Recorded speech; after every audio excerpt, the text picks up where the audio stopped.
Caesar and Francis in Iglesias Blancas. Caesar, the donkey, and Francis made their way to Iglesias Blancas to offer some of the freshly harvested vegetables to Claudio, the owner of the Casa Claudio restaurant. The restaurant and he himself were very well known in the small town, which had around 4,700 souls. Guests also came to Claudio from the big cities. His specialties were cider, a sour milk cheese called hangcase, which had a fat content of less than 1%, and a so-called green sauce consisting of 7 herbs. The green sauce was served with fish and meat dishes. Francis liked to eat the green sauce with his hand cheese. Many people smiled at him for this, but he didn't mind at all. Claudio made all these specialties himself and he got the recipes from Germany. To be precise, from Hesse.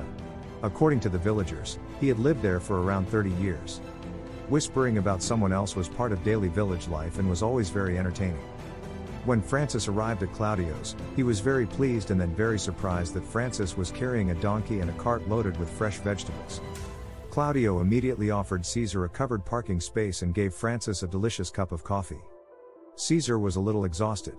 He feasted on a bucket of water and a concentrate mixture that Francis had brought for him, and Claudio and Francis talked for a long time. They had a lot to talk about as they hadn't seen each other for months. Both then went to Caesar and Claudio selected the vegetables he urgently needed for his winter dishes. The cart was now half unloaded and Caesar looked at both of them with great relief. At least that's how it seemed to both of them. But when Francis and Claudio arrived with 4 10-liter canisters of cider and 2 5-liter containers of sour milk cheese and green sauce, Caesar's mood suddenly soured. Claudio had to smile and paid the agreed amount to Francis in cash. He also mentioned that he really needed milk to make more sour milk cheese. Francis took note of this and the two said goodbye to each other warmly. Francis led Caesar out of his pitch and they moved on to their next story. Thank you for watching my video. More stories are coming soon.